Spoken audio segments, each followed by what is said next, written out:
Come on.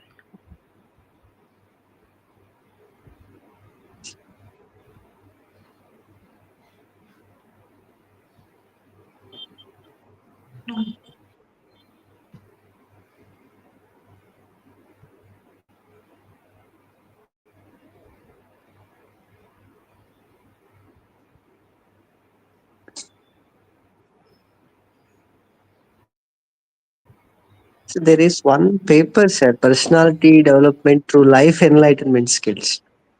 In that paper also we have the Okay. same self-motivation concept. Okay. Who is teaching? It's over, sir. In the first semester, So myself and other colleague was tilted. okay, good. Okay, we are on live. Good morning, friends. Today for joining me. This is the masterclass 18 on consumer behavior. It's consumer motivation and consumer behavior, application of motivational theories and how marketers arouse consumer motives. Because you all know that we are subjected to certain motives that trigger our desires to buy X product or Y product. So now the second aspect of the motivation and its application to understand consumer behavior. Let us dive into the second part of the discussion. This is on how marketers arouse consumer motives. Marketers use various strategies today to trigger consumer motives and drive purchasing decisions. Because we have already said, you have to plant a need in the mind of the consumer. If there is no need in the consumer, you have to plant the need in the consumer, in the mind of the consumer, and see that he is provoked to a larger extent and think about that particular need, over amplified need. Marketers do this exercise deliberately, because I'll give you one good example of Lux advertisement. Lux for normal skin, Lux for dry skin, and Lux for oily skin. They advertise three soap cakes. So then the consumer have a thinking about the skin textures. This is planting the need in the mind of the consumer to think of. So that's how new product choices are being offered. And naturally, consumers' purchasing power purchasing decision is influenced. So let us examine the strategies that actually tap into emotions, urgency, social influence to make products more appealing and thus attracting consumer class. Let us go in for detailed discussion now. Sir, go for full screen, sir. So, Yeah, I'm going. So one is the game being played is through advertisements. This is what we call a pre-sale effort, meaning that the consumers will be pre-sold in their minds about different types of products are pre-sold. Now, how you are going to have this is a big thing. Of course, you have a paper on advertising principles and practice where you will be learning a lot about advertisement campaigns and impact making advertisement campaigns. All the advertisers now tell an emotional story, because emotions play a very critical role in consumer decisions. We have seen how motivation and all, how the motives work. So brands of the most of the sellers, brands use storytelling to connect with audience, making products feel relatable and very much desirable. For example, Nike's campaign, Just Do It campaign, for example. Nike uses, because it's a sports shoe company, you know that. So Nike uses motivational advertisements featuring real life athletes overcoming challenges. They flash real life stories of athletes and how they won the bigger achievements. So these kind of messages trigger aspiration and determination, motivating the consumers to buy the athletic gear, something like shoes or track gear or whatever it is. See, other brands who do this exercise in advertisement is about Coca-Cola, happiness and bonding. Just like that, you have Procter and Gamble, emotional parenting ads. See, lots and lots of companies. If you start, studying advertisement campaigns, you can understand how advertisements will influence through emotional storytelling. There's the first aspect. Second is how you are going to place the product. That is something interesting. That is associating products with something, like, say, for example, celebrities or some social influence or social media influencers as such. See, why advertisers use celebrities? Consumers associate products with status and success stories. That's the reason why all of a sudden Kapil Dev appears and advertises for Palmolive shaving cream. When Kohli comes and advertises for X product or Y product, because we associate products with some sort of status or success stories. So the advertisers use this kind of celebrity advertising, because most of the celebrities endorse these products, and they're called influencers also. Just the same like face creams with models and all that in case of feminine products as such. So the product placement in movies and something like different shows and social media makes brands feel aspirational. I suggest all our students to see now. Hyderabad is now ready for international fashion show coming up. You please see, and if you just see, witness the event, how a lot of advertisers are already made their platforms ready to focus, because this is the biggest world event happening in Hyderabad. I suggest all students to make an take a look at that event, and from the marketing perspective, you can understand how the things will be. Another example is Pepsi and sports stars and all that. I don't have to overemphasize, because you are witnessing advertisements in televisions. Pepsi has a long partnered with cricket and football stars, like for example Messi from football, Virat Kohli from cricketing and all. So fans associate this kind of soft drinks with energy, excitement, and youth culture. So they take celebrities like Virat Kohli to advertise for these soft drinks like Pepsi as the brand ambassadors. And other brands, of course, are Apple iPhones in Hollywood movies, for example, luxury watches in the Formula One racing, car races. All these things may mean a lot, because how you're going to present a product. This is called product placement. This is called product placement. The third is, you are always worried about discounts. You are always worried about, what you call, going in a rush to get to get the product. First come, first serve. So what happens here is limited time offers make a lot of fun with the customer class. That means creating urgency. For example, you find a board in the malls. Discount offer closes on such and such a date. The stock's fast moving. We are not sure whether you can get the product. Hurry up and buy. Take. Lot of things like this.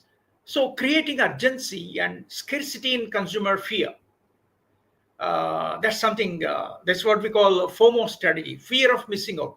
See, I suffer from a fear of missing out of a big discount from Amazon. What you call seasons sales.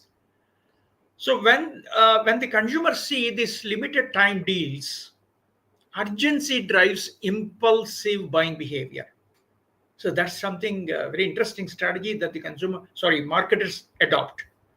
Amazon's lightning deals, Flipkart's big billion days are what I should say are the big markers in consumer motivation, because people just rush to that and try to buy because they suffer from fear of missing out. So, like flash rates create time sensitive pressures. Say, like, for example, only 1 hour left. See this campaigns, just 1 hour left. In Amazon, you find this kind of a flashing, 1 hour left for completing the sale. So, these kind of things, consumer feel the need to act quickly to grab the best discounts. And other brands like Jera's limited stock strategy, McDonald's McRib is back for a short time and get larger discounts. All these promotions and this kind of a strategy get limited time offers, creating a consumer fear in their mind of missing out and grab the consumers for sale. And fourth one is social proof. See, most of the consumers want what you call acknowledgement of the success story of a product. So what happens is advertisers use testimonials, reviews from celebrities, or reviews from the existing customers who already bought the products. These influence buying decisions. That's why, if you go into the websites of the companies, there's a column called reviews. You always look at the reviews, whether the customers feel satisfied or what are their concerns on their products. So this is what we call social proof.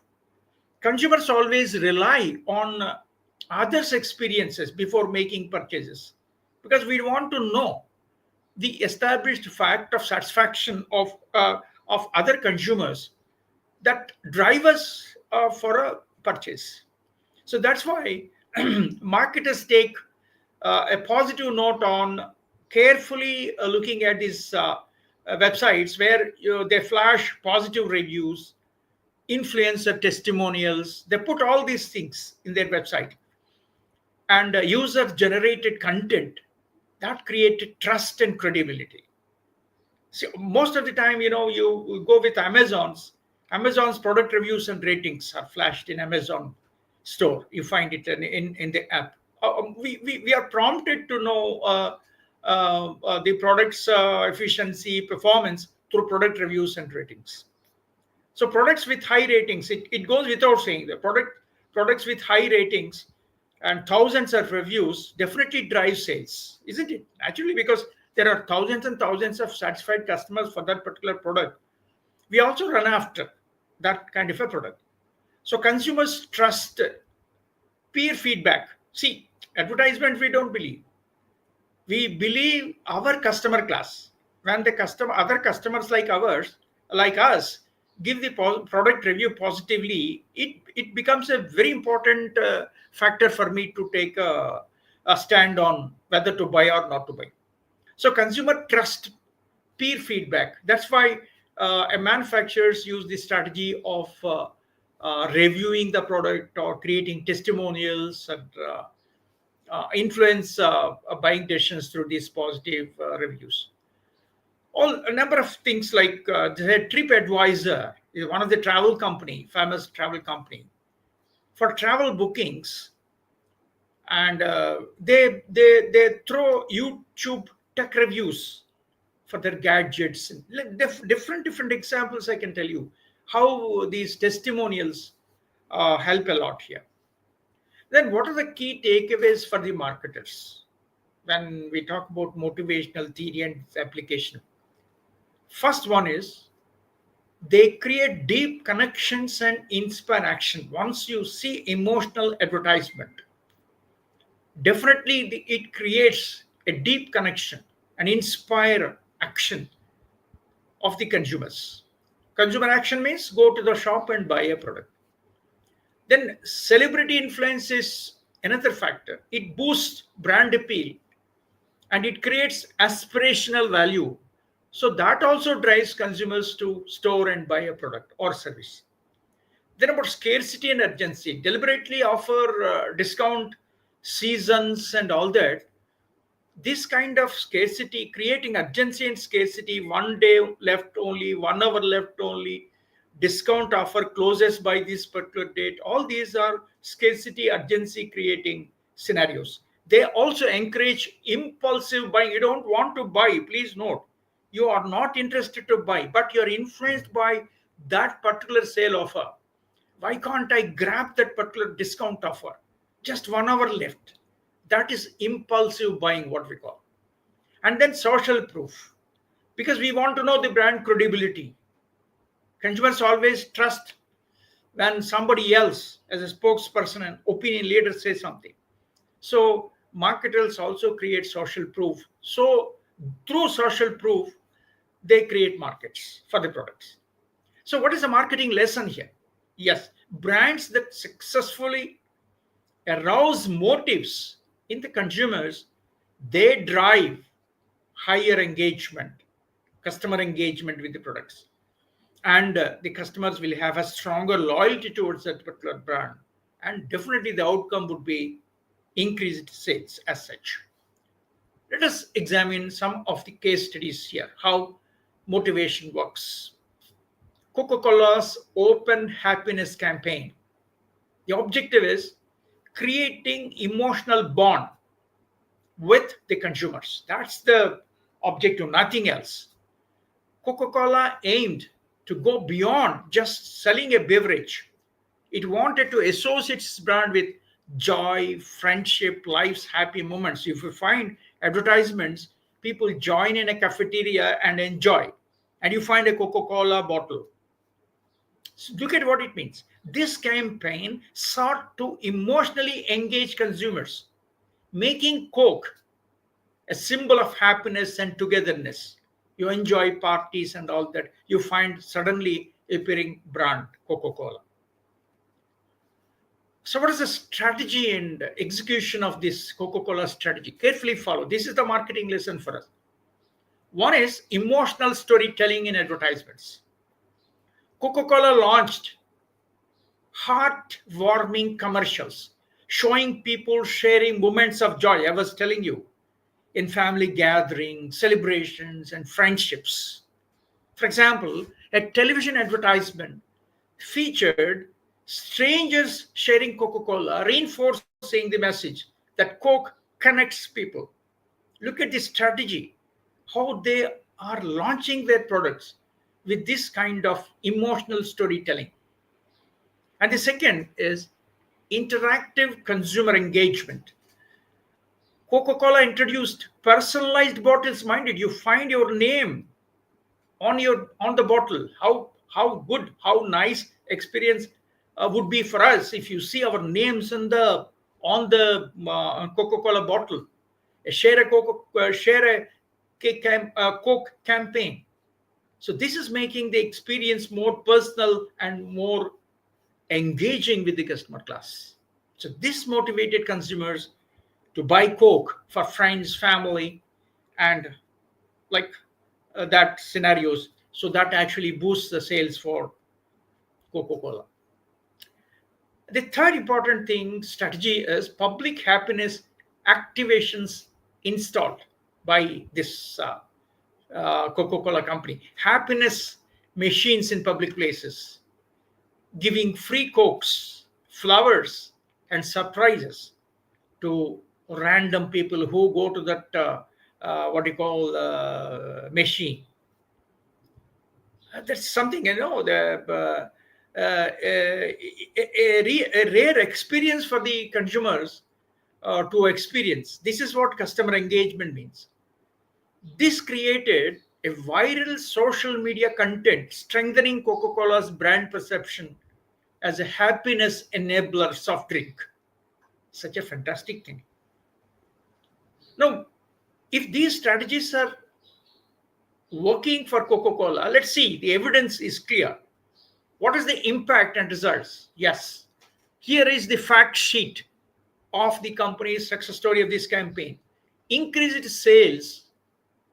The Open Happiness campaign had a significant impact, rise in the global sales, proving that emotional marketing drives consumer motivation. Clear evidence here. Consumer motivation works. The Share a Coke initiative boosted sales by 2% in United States of America and 7% in Australia. They found out empirically. So this is a interesting thing, isn't it? This is a stronger brand loyalty built up. Coca-Cola successfully built an emotional bond with consumers, making a top of the mind brand for happy moments. Parties, engagements mean Coca-Cola that is associated with as a soft drink.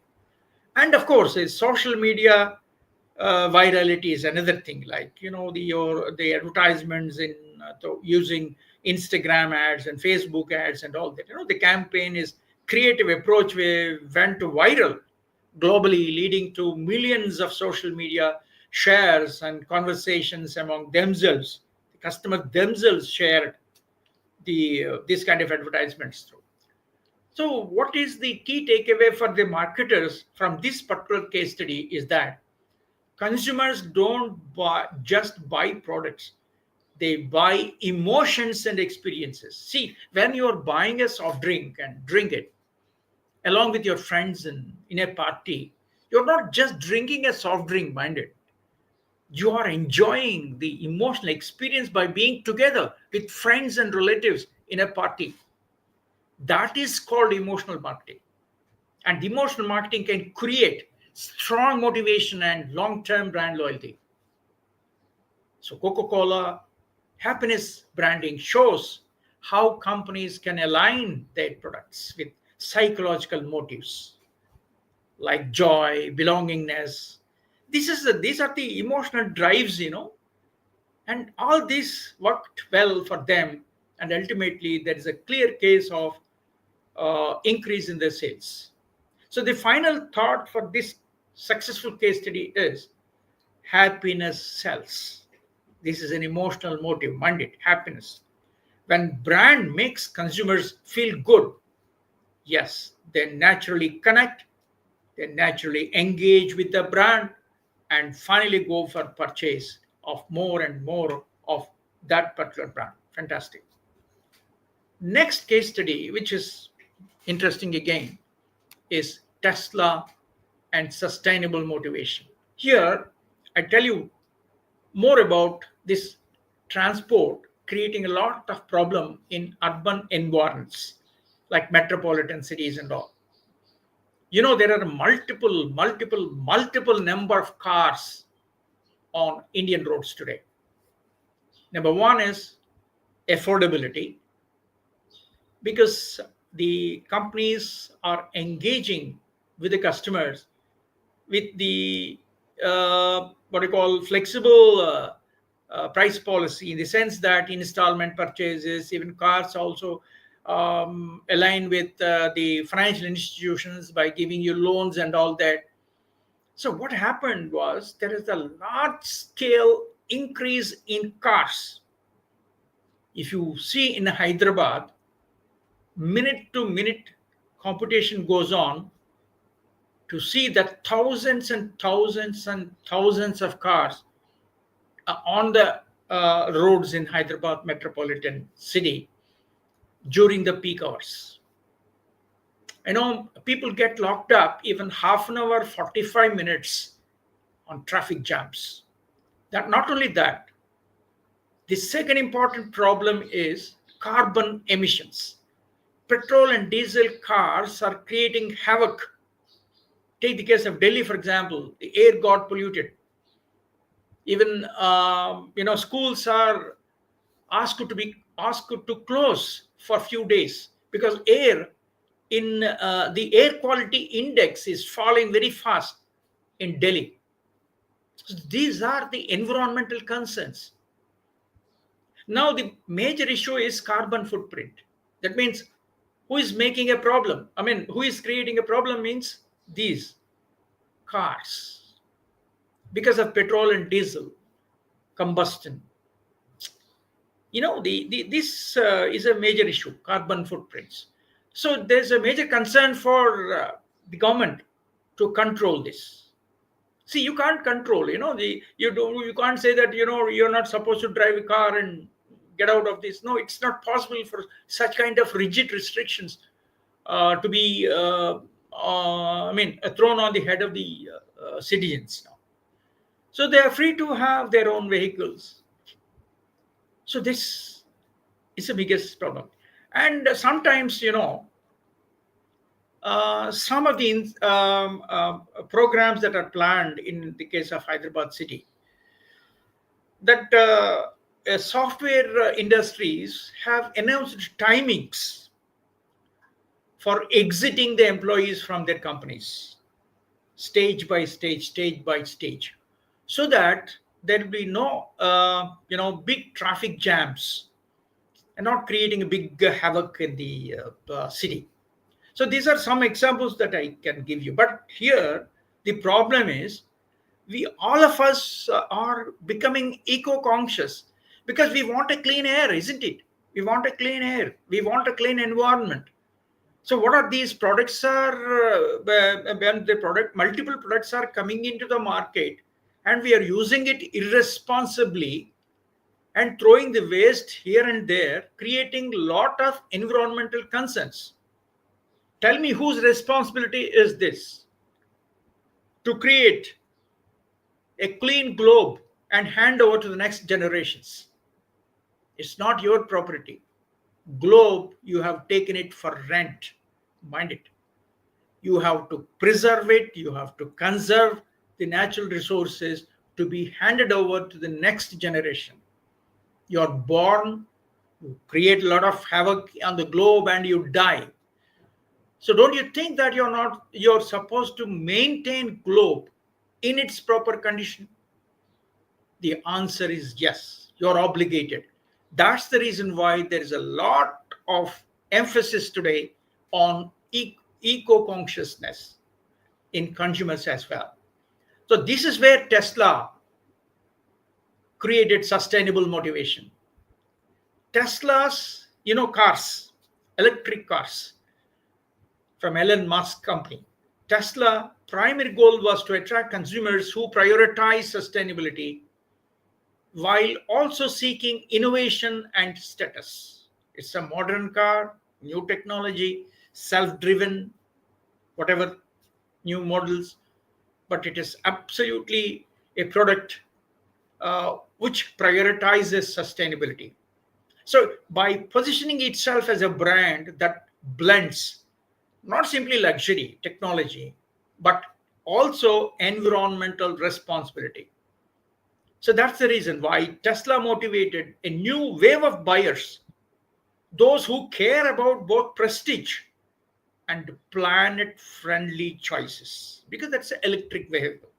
Look at this socially responsible citizenship behavior of a manufacturer called Tesla. That's something interesting. So what is the strategy here? One, positioning. Green technology with status appeal.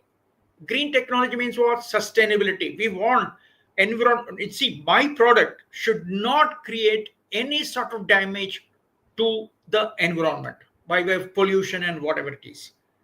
So they use green technology in the sense that they're electric vehicles. Unlike traditional electric cars, Tesla marketed its vehicles as high performance, stylish, and cutting edge. That is the status symbol. There are many cars who also adopt green technology, but Tesla means cutting edge technology. It is stylish design and high performance car, dispelling the idea that eco-friendly cars are dull and underpowered. It's not like that. Eco-friendly cars also are status symbols today, thanks to Tesla for creating such a market appeal. Owning a Tesla became a status symbol for most of the customers today, because appealing to customers' needs for power, That is, power is what we call McClelland theory of power. And esteem needs, borrowed from Maslow's need hierarchy. That's something interesting. So positioning is one important factor of Tesla. Second is sustainability as a selling point. I was just telling you, Tesla leveraged the growing climate change awareness. You know what is meant by climate change? Global warming. Because heat, every summer you find, the environmental specialists and all that, governments also, gives warning. See, this summer you may experience 40 plus degrees of heat. So these are all problems that are created by us only. Global warming, it is called. On the other side, the Himalayas and other things, no, it is the ice is getting melted. When ice is getting melted, the sea levels rise, because where the water goes into the sea, right, sea levels rise. These are all the major threats for the entire globe. So in order to manage this climate change, to highlight zero emission, this is carbon emission, what we call it. Carbon emission, when you drive a vehicle, on the exhaust, you find either the scooter or a car, you have this kind of combustion, carbon emissions coming out, create a lot of smoke and all that. It damages the environment. So the Tesla highlights the zero emission benefits for it electric cars. So the company reinforced the message that choosing Tesla electric car means contributing to a greener future. It's not simply you are owning a car, but you are helping the environment by contributing to greener future, appealing the consumers' social and ethical motives. You are supposed to be an ethical citizen, not to create environment to the globe. I mean, create damage to the environment. So that is the strategy and execution. And third is innovation and cutting edge features. I did not have to tell you much about it. Just now I'm telling you. Tesla introduced autopilot, over the air software updates, and long range batteries, creating excitement and cognitive arousal among tech savvy consumers. Look at this kind of innovative features. Autopilot. Autopilot means what? Autopilot means what? You need not have to be a driver. Car drives on its own. See, this is something very, very innovative features, technologically superior product. That's why when you own a Tesla electric car, you are a cutting edge customer, having the most beautiful car you own as a status symbol. Buyers felt they were part of an exclusive futuristic movement, increasing brand loyalty. Fantastic. And of course, they also use influencer and celebrity endorsements as well in order to motivate consumers to buy the product. Tesla cars became a symbol of innovation, you know that, attracting high profile consumers and technology leaders and celebrities. And this is a social proof. And you see who is owning Tesla? Say, high profile influencers, technology leaders, and celebrities. This is the social proof that actually strengthened consumer motivation for Tesla and making Tesla cars reliable beyond just environmental concerns. Beyond sustainability, they created a cutting edge feature brand as such. So, all of this resulted in something which is impact making results here. Let's see. One, they experienced increased demand and market disruption.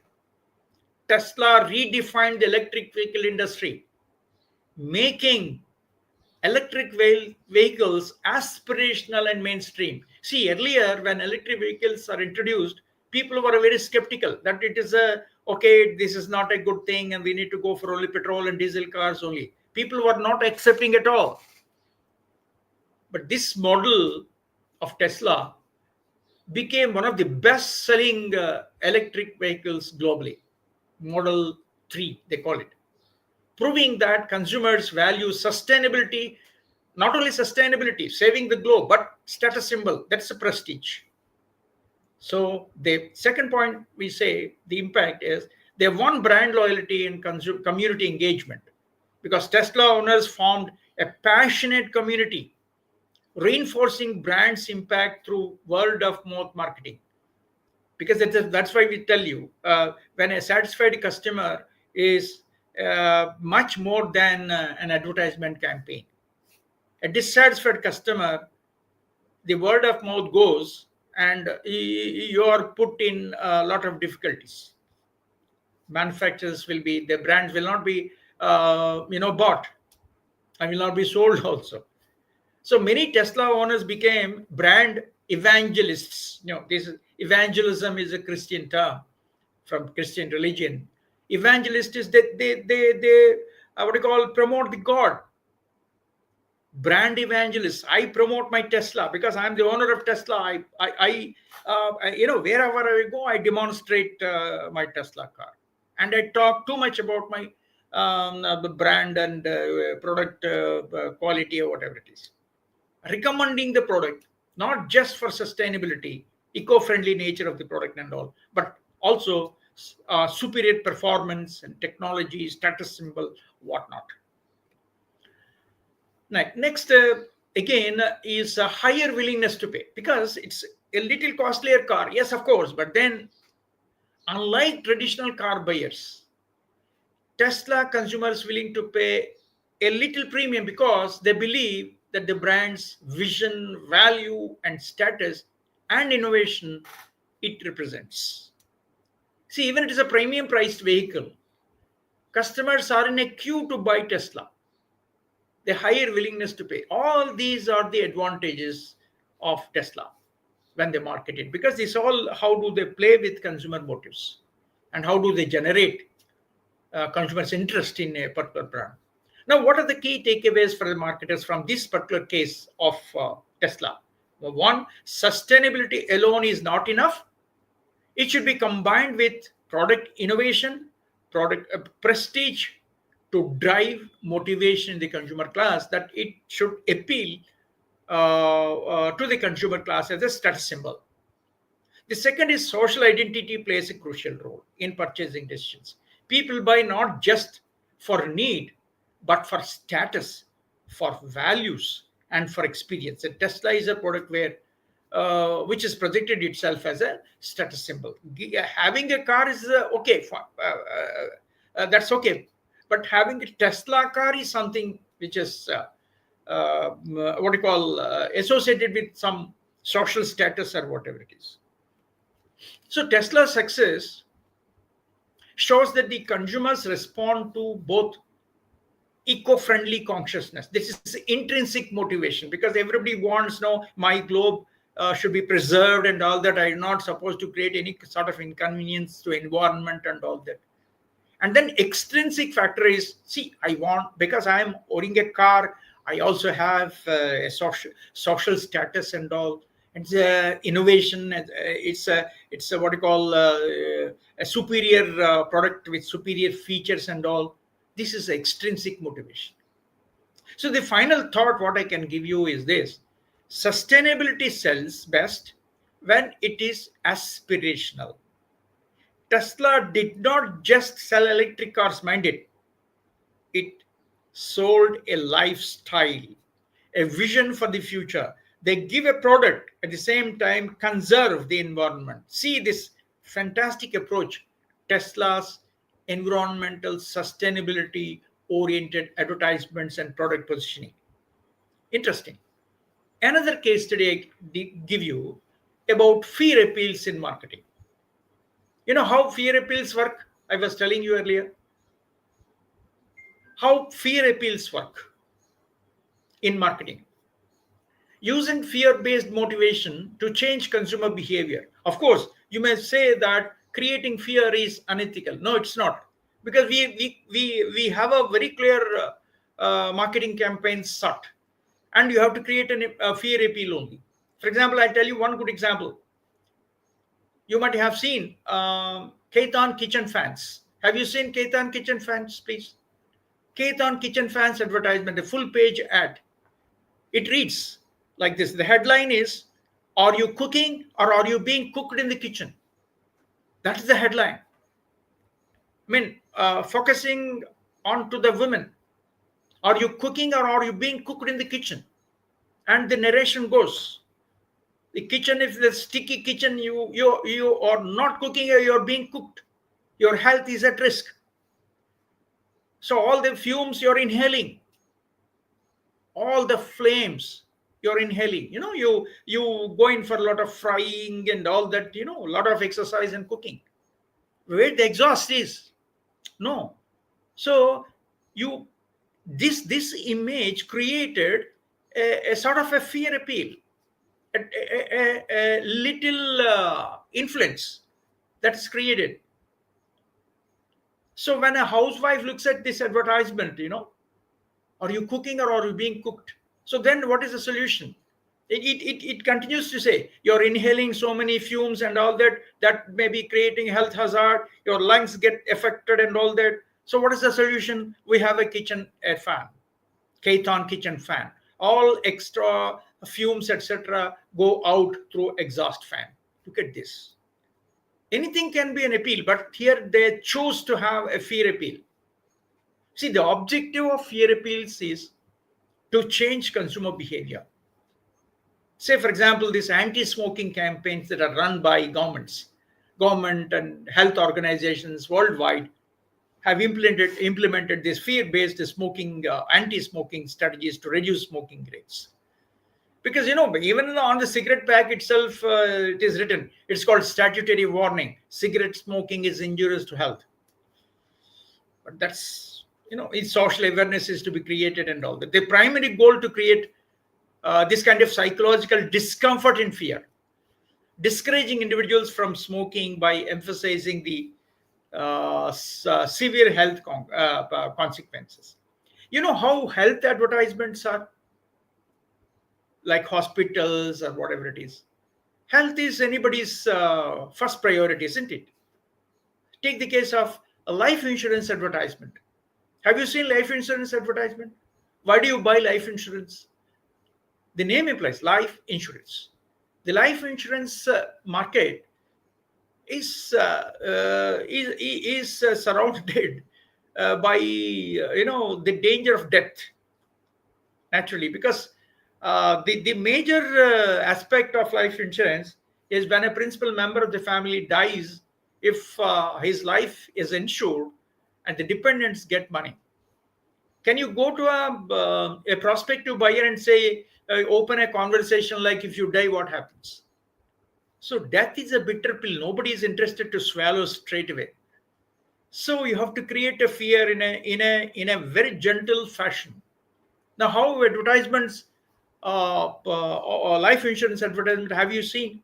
See a principal family member, swings in a cradle. ఇలా ఊగుతూ ఉంటాడు అనమాట. పెద్ద ఆయన ఊగుతుంటాడు. Sudden గా అక్కడ డిసేపియర్ అయిపోయి ఒక ఫోటో ఫ్రేమ్ లో వస్తాడు. గార్లండ్ అయి ఉంటుంది ఇంట్లో. అంటే ఆయన చనిపోయాడు, అది గార్లండ్ అయింది అనమాట. ఆయన ఫోటోకి గార్లండ్ చేశారు. అండ్ దెన్ ఇమ్మీడియట్ గా ఆయన వైఫ్ ఇలాగా ముసుగు పెట్టుకుని విడో అయిపోయిన ఇది చూపిస్తారు. నెక్స్ట్ ఆ ఇంట్లో ఇన్సూరెన్స్ అడ్వైజరు డోర్ నాక్ చేసి పాలసీ ఇస్తాడు, బెనిఫిట్స్ ఇస్తాడు అనమాట ఆ ఫ్యామిలీ, అంటే ఆ విడోకి, వైఫ్కి.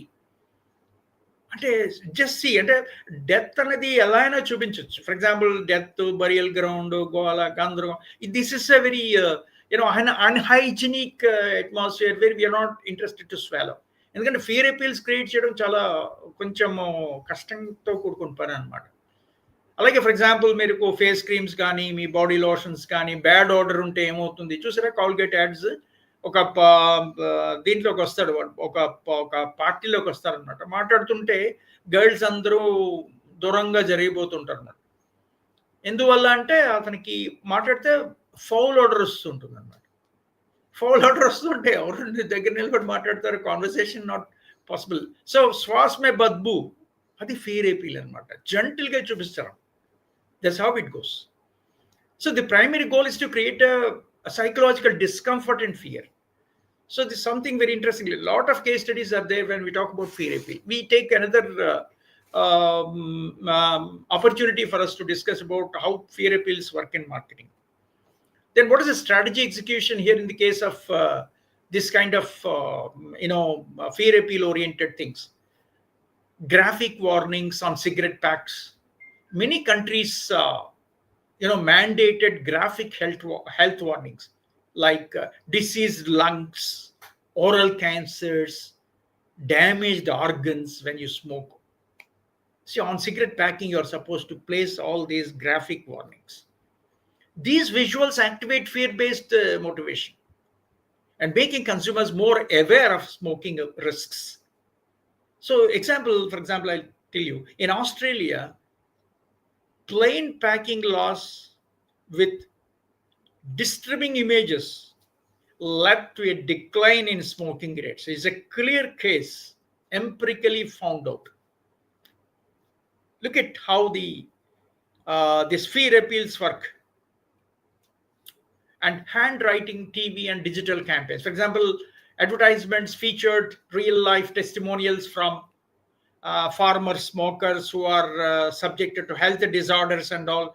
They say, no, the smoking gave me this kind of a problem and all that. Showing how smoking led to cancer, amputations of legs and organs, whatever, and other severe illnesses. You find, advertisements of cigarette smoking, oral cancers, all these things, because this is a fear appeal. All smokers get alerted. Yeah. So the example of these kind of things like tips from former smokers campaign in United States of America showed real survivors struggling with health issues, leading to an increase in quit attempts. These kind of campaigns worked very well to quit smoking in case of the social advertisements as such. Use of fear-based messaging. Slogans like smoking kills, every puff brings you closer to death were used to reinforce that fear appeal. Research shows here again that fear connected with a solution, helplines, quitting programs, is most effective, meaning that you are suggested a rehabilitation camp where there will be a lot of counseling goes. There will be helplines given. So you please quit smoking. Please don't worry about that particular deadly habit. See, it's very difficult to quit smoking. But if you want to quit, you need to be rehabilitated. Yes, there are rehabilitation camps. Helplines are suggested. Quitting programs are planned. It's very, very most effective. So that's how it is. Use of fear-based messaging works. Public policy legal measures. Again, of course, you can increase taxes, penalties and all that.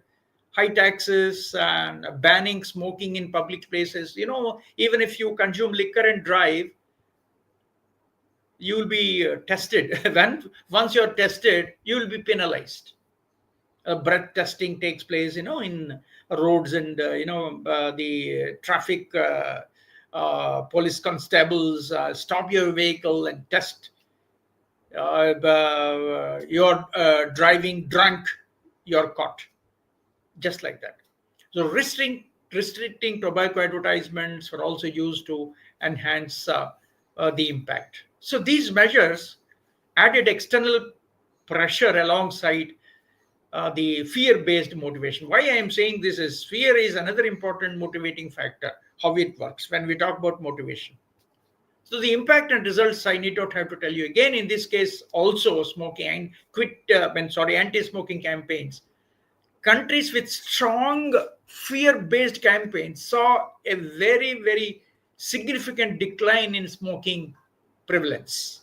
Example, in Canada, reported 12% decline in smoking rates after implementing this graphic health warnings on cigarette packs. And there are increased quit attempts. Fear-driven advertisements motivated more smokers to seek quitting resources like nicotine patches and counseling and rehabilitation camps, etc. So all these things mean here is social campaigns also work. Fear appeal also works here, and there's a behavioral change in the youth now. Young people are not today. We don't see smokers today. Young people exposed to graphic warnings were less likely to start smoking compared to those in regions without strong anti smoking advertisements. So, anti smoking campaigns work. It means that fear appeal works. That's what is the learning point for us, the marketing learning point. So, the key takeaways, learnings for marketers here is that fear is a powerful motivator, but it works best when paired with actionable solutions. Don't create fear and stop there. Rehabilitate people who suffer from that kind of a fear. So, graphic, emotional storytelling creates lasting impact on product packs and all that. And regulation plus marketing will definitely we work for behavioral change in the customer class very stronger. Fear-based campaigns work.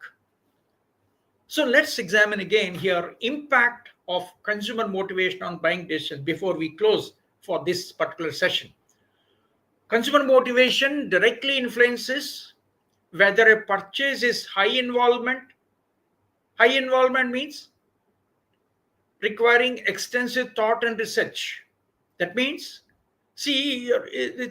buying a matchbox is different from buying a refrigerator. Look at what it means. There's a high involvement decisions. We need to look at the product quality, product features, and all that. There are two aspects. There's a high involvement buying decisions, low involvement buying decisions. We shall just discuss just now and close. A high involvement means requiring extensive thoughts and research for a product information. And low involvement is quick, impulse driven decisions. So, high versus low involvement buying decisions is a very important matter for us to talk. Let us examine what is high involvement buying. These purchases require extensive research, product information, evaluation, comparison because they have the high perceived risk because they spend heavily, and you can't just like that. See, for example, you're buying a car, just go to the market and just buy and take the car and drive out of the showroom. No, you have a lot of research you have to do, lot of information you have to collect. Am I clear what I'm saying? So it may be financial, it may be social, or it may be psychological risk perceived when you are buying a particular product. Example, buying a car, buying a laptop, buying a house, buying an insurance policy. It's just not like walk in and walk out. No. So the process is consumer conducts research, meaning they go for reviews, they go for comparisons, they go for a lot of product information, they study booklets, they study brochures and all. They go and see the product physically in the market. Even if you are going for electronic marketing, you go for reviews. Like Amazon buyers, for example, Flipkart buyers, they go for reviews. Which brand is better? Which brand is having a brand satisfaction? Whatever. So they seek recommendations from peers and experts. You evaluate multiple alternatives before deciding. There are XYZ alternatives. If you want to buy a laptop, if you want to buy a smartphone, which one do you buy? There are lots and lots of brands out there. You examine, you research on all the brands and their features and all that. Recommendations you see, testimonials you see, and then buy. This is high involvement decision. See, example of buying a laptop. High involvement decision. That means you are involved in buying, in taking a decision, and it requires a lot of time you are supposed to involve in getting product information. Say, for example, a student looking for a high performance laptop spends weeks researching brands like Apple, Dell, HP, Lenovo, XYZ brands available. They compare with random access memory, RAM, processor speed, battery life, price, before finalizing the purchase. The style of the product, the features that are there, the software that are getting loaded there in that, and what are the incentives that they discounts that they get. The motivation is functionality, long-term value, and cost effectiveness. So this is a high involvement decision. Look at low involvement buying. It is quite quick and habitual and impulse driven. See, for example, buying a chocolate. How much time it takes for you to buy a chocolate when compared to that of buying a laptop or a smartphone? Something very silly, isn't it? When you compare with this. So, example, buying a chocolate and bubble gum or taking a soft drink or something like buying a newspaper or a magazine. So consumers make spontaneous decisions with little thought. So what is there in, after all, if we can read a Sakshi or Inadu, whatever. Of course, they have their own political leanings and all. That's a different story. If you like to buy, traveling, you want to buy a newspaper, but for example, on a train or on airline, you're buying, and people come and so there's Times of India is the Hindu. Which one do you buy? There's not lot much of a analysis as such. You take Hindu and just read. That's it.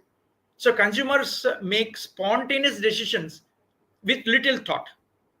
They are influenced by advertisements, packaging, store placements, etc. Simple. And they are often driven by habit or brand familiarity. Not much of homework is needed. Please note. This is called, when there is not much of homework that is needed, it is called low involvement buying. Example, buying a soda. Consumer waiting at a checkout counter notices a Coca-Cola bottle, just drinks. So you don't want to compare Coca-Cola with something like Sprite or Limca or whatever. No, they grab it without much thought, influenced by brand familiarity or thirst, immediate thirst. You want to quench your thirst immediately, take a bottle and drink. That's it. The motivation is instant gratification rather than deep evaluation like that of high involvement decisions. So the key differences between high and low involvement buying, this table explains for them. Look at now. There are three aspects that we're discussing. One is the feature. Second one is high involvement buying, what happens. Low involvement buying, what happens. Carefully see this slide, please. What is the decision time? In case of high involvement buying, you take a long time because you need to research it out, or you need to go for intensive product search, comparison, etc., etc. In case of low involvement, the buying time is very quick, spontaneous, very less. The second feature, perceived risk. What is the risk you are perceiving in case of high involvement buying products and low involvement buying products? In case of high involvement buying, is there's a high perceived risk. For example, you're buying, say I was talking to you on the financial products, or like laptop, whatever you call it, either insurance policy or taking a loan from X bank or Y bank, Jet bank, etc. So there are high risks. There financial risk is there, social risk is there, functional risk is there, how the product functions and all. In case of low involvement buying, like taking a soda, there is no perceived risk. Buying a chocolate, that's very minor, and there's easy replacement things happen. So there is nothing. If not exact chocolate, you buy white chocolate. That's it. Then third feature is influence factors. Yes, in high involvement, influence factors work very significant. That's why we go for reviews, we go for expert opinions, we go for personal lead analysis, and is it necessary for me or not? All these homework we do. But in case of low involvement, nothing like that. You just look at the brand and just go, and then look at the advertisement that is there, whatever you call it, just go and buy. That's it. In case of, say, let's take purchase examples here. I've already told you. High involvement buying examples are, say, for example, a car or a laptop, or taking a health insurance policy, or taking a house in a colony or whatever. But in the case of low involvement, like soft drinks and dairy essentials, chocolates, etc., pencils, and all these things. So this is the key difference between high involvement and low involvement buying, where please note the takeaway here is that the consumer motivational factors must be clearly understood here. So the marketing implications before we close. One is, for high involvement products, marketers should provide very detailed product information. For example, Apple launch events, technological reviews to educate buyers. Lots and lots of reviews are necessary. For low involvement products, marketers should focus on just the brand visibility. That's it. Package design. Just attract the consumer's eye. That's it. Say, for example, Coca-Cola places its product near the checkouts, counters, etc. Visibly open. Just go and buy. That's it. So, not much of a homework that is needed. The final thought before we close for this session, please note on consumer motivation and its application to consumer buying behavior. Consumers' motivation determines whether a purchase is well researched decision or an impulse buy. Sometimes it is an impulse buy, but sometimes it is well researched decisions.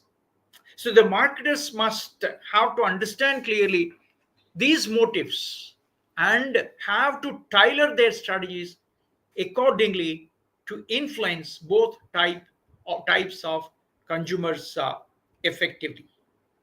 That's We stop here.